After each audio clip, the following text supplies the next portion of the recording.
believer, you can get off the track sometimes. Sometimes we walk around and we want people to be perfect. We don't want to extend grace. Even as a believer, we can get off track sometimes. I don't care how long you've been in the church. I don't care what position you hold in the church. Anybody can get off the tracks.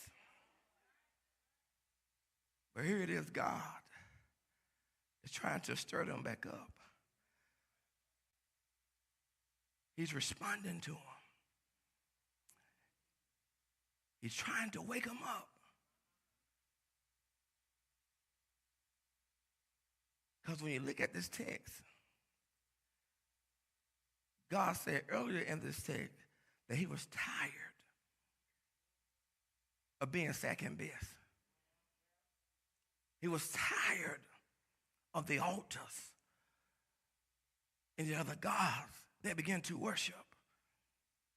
He was outdone with his children, learning how to be disrespectful, teaching. If you go and read the text, they was teaching their children how to be disrespectful.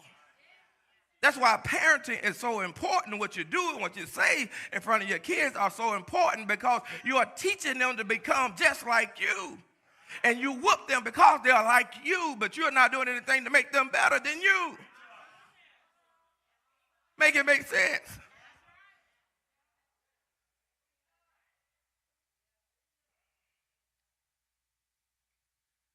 God said he's outdone with all this. He said, I made all of this, and you still decided to worship other things. You decided to worship the creatures rather than the creator of the creatures. So God said, I will give it over to you. I will even tell your enemies to come and get you. Can y'all imagine the turmoil that was happening? They thought they were having a good time. They were still going through the temple. They were still making the sacrifices. They were still looking like they were holy, but their life was jacked up because they were not rooted in the right thing. God said that's his promise I had reserved for you. It will slip away from your hands. In other words, God said, I have blessings that is reserved for you. I have things I desire to give you. I have places I desire to take you. I desire to elevate you. But because of you, I have reserved everything that I had for you. Y'all, when I read that, I was like, Lord have mercy. What is you reserving and hadn't released to me because of my behavior? Then I had to go and look in the mirror and try to figure out, God, am I saying the right thing? Am I doing the right thing? Am I submitting myself to your will? Because I don't want you to reserve anything that you have for me, God. Oftentimes we may have not received the blessings or the prayers that might not be answered because we're not living a life that is pleasing to God's sight. And it's not that God doesn't want to bless you. It's not that God don't want to bring you out of your situation. He has reserved it from you. I had to do inventory over my own life. I couldn't think about nobody else but my life. I couldn't think about my wife's life. I couldn't think about my sisters or my brothers or even the members of Rock of Ages. I had to think about my own life. God, what is it? Is there anything that I'm doing where you are reserving my breakthrough? You are reserving, God, for that door to be open, God. Well, what is it, God? You have reserved that bridge that I can't cross over to that Jordan, God. What is it in my life that I'm not doing right?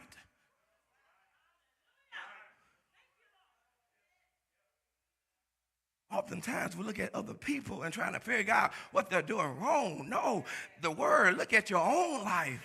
Even as we take communion, Paul told the people in Corinth to examine yourself. Let every man examine himself. Let every man examine himself.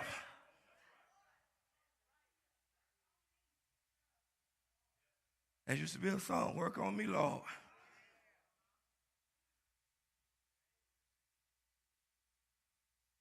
God said, I have reserved what I had reserved for you will slip away from your hands. Since you trust and love humanity so much, I will let humanity have you. In verse 4, he says, for my anger blazes like a fire that will burn forever. God paints the picture of deterioration that happens as a result of a misplaced trust and confidence. A lot of us has misplaced our trust in the wrong things. We have misplaced our trust in people. We have misplaced our trust in our gifts, our talents. We have misplaced our trust in our intellect. Whatever it may be, we have misplaced our trust.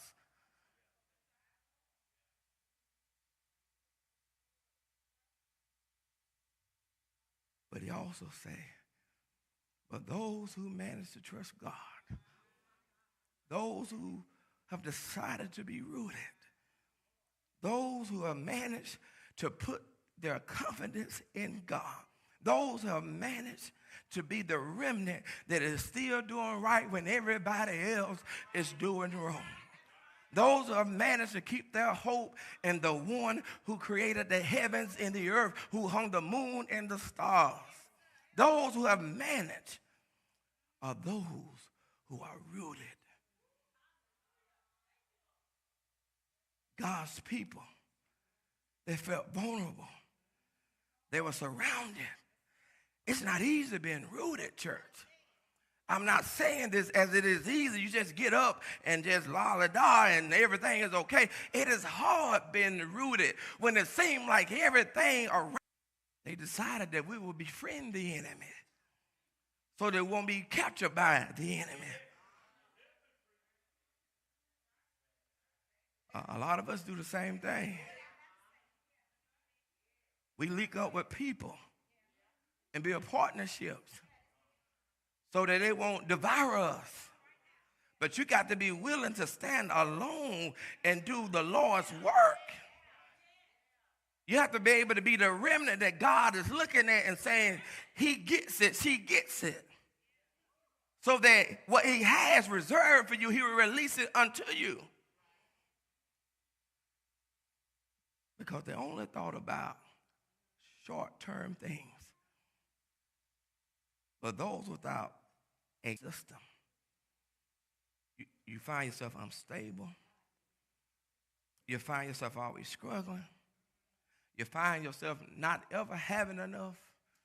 You're always envying. You're always looking and trying to figure out how you can be like everybody else.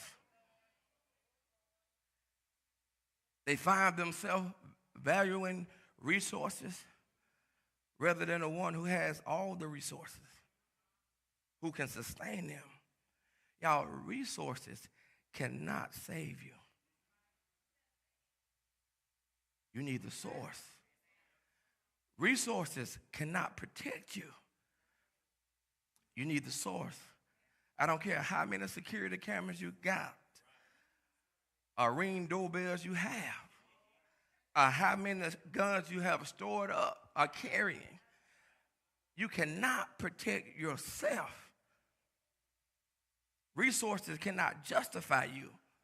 Sometimes we justify ourselves by the things we have, a connection we have made in life, and so we find ourselves thinking that we are justified by the connections or the things that we can do, or maybe our gifts and talent. Our solution is only found in the source. It is very tempting to trust in temporary solutions. Trusting in the resource of money is very tempting. Trusting in the resource of titles and positions and power or gifts is very tempting. Trusting in the resources of networking and trying to build bridges with people is very tempting. But those who are rooted in God are the only one that's going to last. When the drought comes for everybody, if you're not rooted, you're going to be in the drought too. When the heat comes and begin to burn things and destroy things, if you have a line where everybody else is not rooted, you're going to be burned too. When the winter comes and if you're not rooted in God and rooted in his word, you're going to be cold just like everybody else. When storms are coming day in and day out in this world, you're going to be in the same boat if you're not rooted, according to the word of God. Because storms are coming, people. Heat is coming, people. A drought is coming. Oftentimes we read the Old Testament and we think about droughts over there in Africa, but a drought is coming even in America. Things are coming. It's going to happen even over here in America. And if you're not rooted, if you're not part of the remnant, you're going to be vulnerable just like everybody else. And God is trying to wake his people up. He's trying to wake his church up to understand you have to be rooted in me. You have to understand that I'm the source of all things. I'm the creator of the heavens and earth. I am God, and there is no other like me. God is trying to wake the church up. He's trying to wake his people up. Will you awake? Will you get up? Or will you still be asleep and caught up in yourself? Jeremiah was trying to tell them it's time for us to get rooted. It's time for us to go back to the one who has provided for us this all along the way. We are trying to get in things and do things that God has now orchestrated and destined for us to do. It is time that the church wake up and get back to the roots, not the surface. Think about it. When you think about some of these trees, when a storm comes, it blows and it just falls down. Think about an oak tree. It don't move because its roots are deep. I don't care how bad that storm comes, that oak tree is there. Yeah, the limbs barely move. Will you be shaken and tossed by every wind or doctrine that is preached, because it make you feel better about who you are, make you feel better about what you do, and you see no wrong in yourself? All of us do wrong. I don't care who you are. All of us do wrong.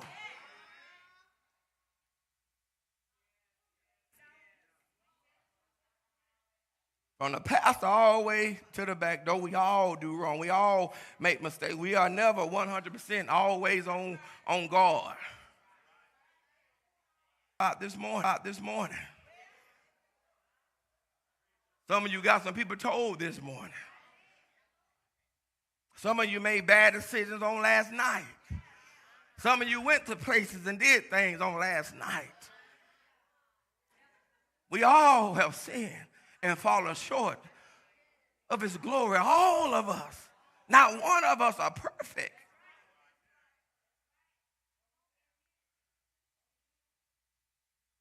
So how can I determine if I'm truly rooted in God?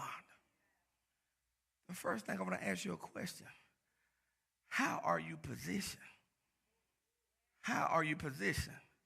Jeremiah 17:7 said, blessed is the one who trusts in the Lord, whose confidence is in him. The first step of understanding the root system is to pinpoint your position. Where's your confidence? Are you centered in God as your foundation? Are you positioning yourself around the Lord? Are you people-centered? Are you possession-driven? Are you status-focused? Where are you? How is your position? But there's a test for your confidence.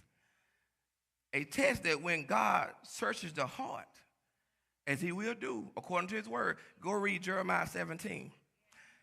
You can't get over on God. Please read Jeremiah 17. I don't care how much you fake it till you make it. You cannot get over on God. In Jeremiah 17, it tells us God is going to search everybody's heart. Everybody. It don't matter who you with. The pastor heart. Am I doing things with the right motive? I'm preaching and teaching, but is this the right motive?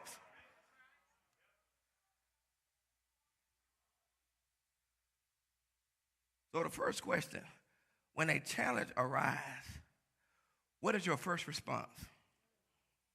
Do you call a friend? Do you call a parent? Do you immediately think how you're going to fix it on your own? Where's your position? Because oftentimes we find ourselves getting out of position because the first thing we do is we run to people. Then we run to things. Then we run to resources. But we never go to God. Most of the time when things transpire, we try to figure out how we can do it on our own. That's why we get in so much debt sometimes, because when things happen, we run and take out these loans at all these high interest rates instead of allowing God to make connections and make ways to be blessed. If your confidence is in God, you immediately position yourself in prayer. If your confidence is in God, you immediately align your heart and try to figure out, okay, what is the Spirit of God trying to tell me to do? Or I have this problem have arose in my life that I run to the Word. What are you running to? Are you running to prayer? Are you running to the Word? Are you sitting still and trying to allow the Spirit to give you the direction? Or are you just getting up doing everything, anything? And you find yourself in trouble. When we position ourselves in the wrong thing, we find ourselves in more trouble than we started with.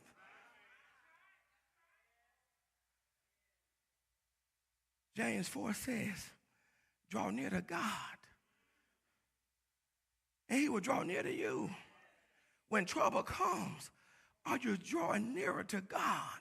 And if you're honest and authentic with your answer, you will say, Lord, I'm sorry. Even as a pastor, I have had to repent because I got up and tried to figure out things on my own, trying to make things happen on my own, and I find myself in trouble and chaos because I try to do it on my own. So now I take a step back and don't move as fast. I try to wait to see God give me the direction and the goal to do whatever I desire to do, because I got to make sure it's God and not me. Sometimes we move too fast, trying to fix things too fast. But sometimes God may tell you to just sit still and watch me work, because God is always working in the spiritual, even when we can't see it. Tell your neighbor, if you're rooted in God, God is working on your behalf, even if you can't see it, even if you can't feel it. If you're rooted in God, God is working on your behalf, even when you cannot see it. He's working on your behalf. Don't get up. Don't move everything in your life trying to make it on your own. Be still. As he told the children of Israel, be still and see the salvation of the Lord. When they got to the Red Sea, they did not know how they was going to cross it, because they looked back, the Egyptian was on them. But they waited on God, and God parted the Red Sea. God is trying to part some things in our life, but we would not wait on him. You're moving too fast. Look at your neighbor and say, you're moving too fast. You're moving too fast. You're moving too fast. I guarantee you can take a mic and ask somebody who's been married 40 and 50 years that there were some times in their life where they wanted to leave that joker they were laying next to, but they did not move too fast. And so many divorces and relationship is being broken up because we're moving too fast. I just helped somebody marriage, and I done put it in my back pocket for my own. And because I remember stuff like this that I preach. And when I want to jump out there, I'm saying, you just told them people not to move too fast. The Spirit of God has a sense of humor. You would get up and preach and teach, and you're ready to make a decision that you want to make, and you don't want to hear nothing about God and nothing about being led by the Spirit. You just want to get up and do it, and all of a sudden, you can't remember what happened yesterday, but a word you preached 10 years ago comes to your spirit. I can't remember what I wore yesterday, and don't really know what I ate yesterday. But when it comes to the word of God, God will allow the Spirit to remind you. Now, you told these people this. Now, you can't just be a preacher and teacher and live by the rule, you do what I say, not as I do. No, no. You have to be the light of the earth. So we have to position ourselves, y'all. Are you out of position? Are you running to the wrong things, the wrong people? Because people will give you some bad advice. Because even in prayer, God will lead you to the right people.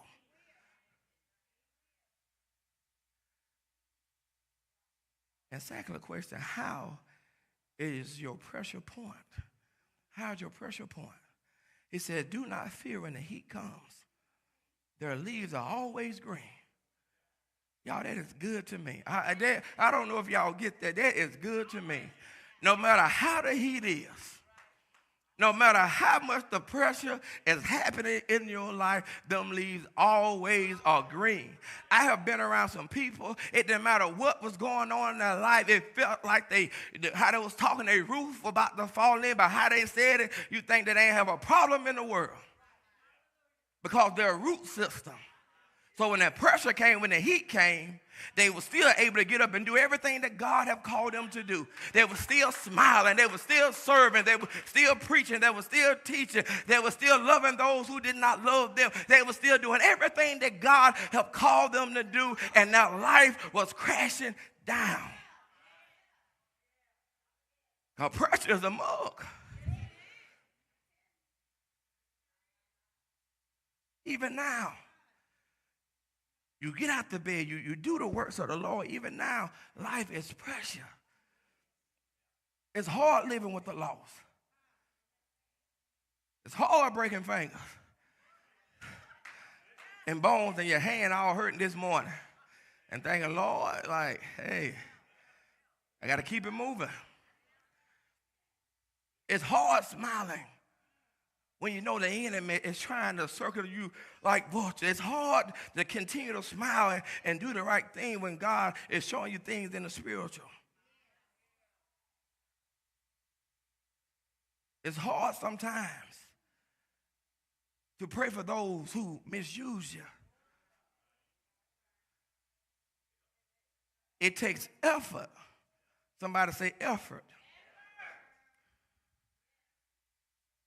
To continue to do your best while everybody else do the bare minimum. It's hard sometimes, even in your families, when it seems like you're the only one moving and doing. Everybody calling you with the problems and situations, and you're like, Lord, I'm hurt just like you. But you know the enemy's on every trail. Every time you turn around, there's something always going on. But there's something that motivates you to continue under that pressure. The pressure point of life has two options. One motivator. You fold under pressure is one option. You allow fear and anxiety to control you. You throw in the towel. Option two, you show up and you rise to that challenge. Even in option two, there's a motivator into showing up. Are you showing up because of pride? They ain't going to tell me. They ain't going to tell me what I can and can't do. I can say those one time I showed up because of pride. I did things because of pride. They told me I was too young. But I did it because of pride.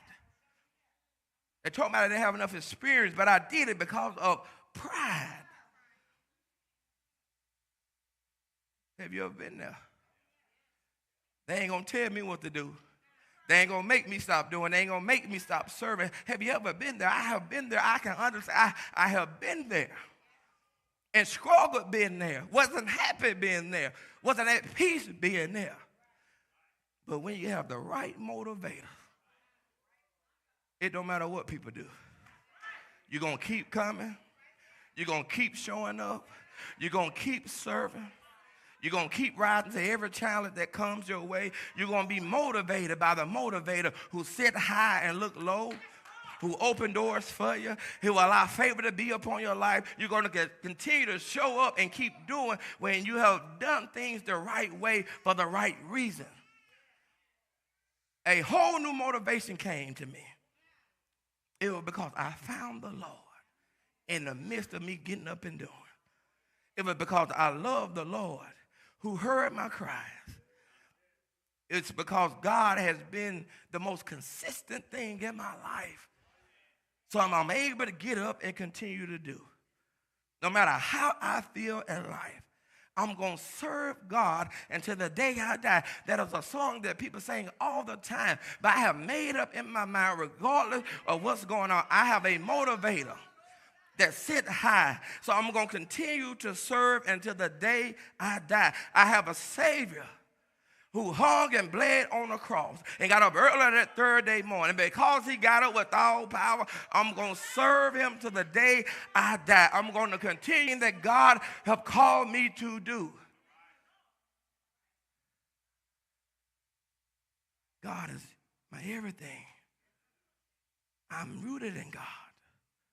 What pushes you to rise to the pressure of life? What is motivating you? Is it pride? Proverbs 16, 18, 19 around. Pride goes before destruction, and a haughty spirit before a fall. Better to be humble spirit with the lowly than to divide the spoil with the proud. With the proud. Pride goes before destruction, y'all. We have to get ourselves together and make sure we're being motivated by the right things in life. And these people was not motivated by the right things in life. They was motivated by just being protected from the physical things of this earth. They're aligned with everything that is wrong. And the question becomes, how are you producing? How are you producing? Never fail to bear fruit. Jeremiah 17:8. Never fail to bear fruit. What kind of fruit is my life bearing? Do you display the fruits of the Spirit? Do you have love? Do you have joy? Do you have peace? Do you have patience? Do you have kindness? Do you have gentleness? Do you have faithfulness? Do you have goodness? Do you have self-control? I told you on the start the other day, sometimes we have to say, Lord, let the spirit of self-control come out so I don't fall into temptation.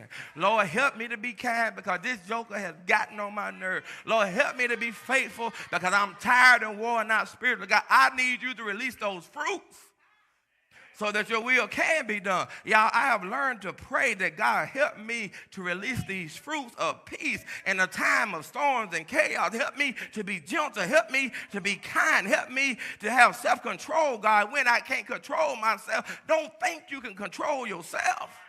Ask the Lord to help me have self-control on this day that I don't get caught up in something that I don't have in a business. Yeah, as believers, we sometimes we forget the fruits of the Spirit. How do you know somebody's a child of God? Go down the list of the fruits of the Spirit. How do I know I'm doing the right thing? Go check yourself with the fruits of the Spirit. And if I'm not operating in the fruits of the Spirit, then I'm not doing things that God will call me to do. So if you want to check yourself, go and put the fruits of the Spirit on a wall, on a mirror, get them down in your soul, read them every day so that you can make sure that you are operating and doing what God have called you to do, because life gets hard. It's easy, y'all, to turn and do the wrong thing. I'm not saying that I'm not saying that it's easy. It is hard sometimes to do the right thing. I don't care what nobody say. If Jesus can say, Lord, take this cup from me, who am I? That's how I read the Bible. If Jesus, who was the Son of God, who was divine, can say, Lord, take this cup from me, who am I to think that I can always get it right? Because I know I can't die for nobody. The only people I can die for are probably the one in my household. I'm just telling the truth. I ain't gonna say that.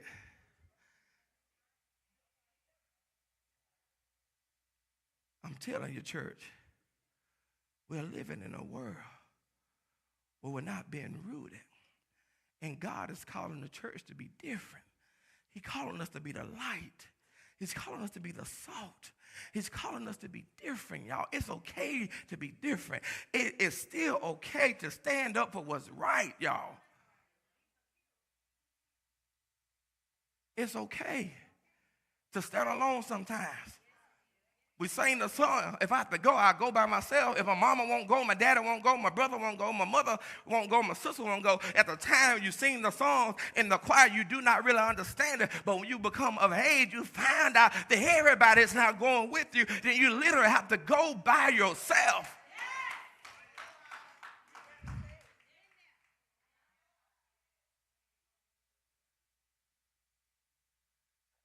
Don't get so caught up in the vision where you forget about the one who gives the provisions. Because what happens to people, God can give us a vision, and we try to make things happen on our own. But God is the one who has given you the vision, so he's going to have the provision for you. That means he's going to do everything and set you up for the things that you need to do to make the vision happen. Sometimes we leave behind the one who gives the provision. It's going to make the provision happen for you. Yes, God showed me this. Yes, God have told me that at some point in time this is going to happen in my life. But I have to allow God to begin to set things up so it can happen in the right season. Because one thing you don't want to do, you don't want to get ahead of the provisions of God because you will mess up the whole entire vision.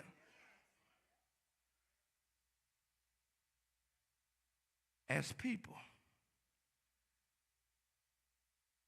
we have to get to a point in our life where we make sure that we're producing. I know life is hard. I know life is tough. But God is telling you to continue to produce. I don't care what your enemy is doing on the right. I don't care what people are doing on the left. I don't care what's out in front of you. You have to stay producing the fruits that God has put in you. You got to know where all your help come from. You got to know where your finances come from. Though a job may give it to you, but ultimately it's God that gave you the job and the finances. You got to understand, though the doctor may prescribe a medicine to make you feel better, but you got to understand the one who gave the wisdom to the doctor to be able to prescribe you the medicine. It is the source and not the resource. And these people got caught up in the sources. God is saying,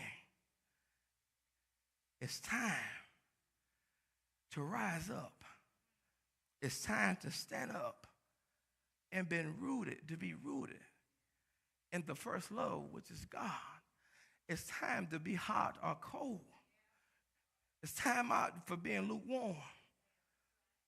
It's time out for trying to play both sides of the fence. God is calling you to be better and to be greater. God has expectations for you. Look at your neighbor and say, God has expectations for you.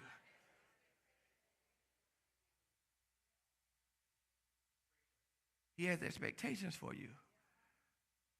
What would you do? What decision would you make? How's your position? How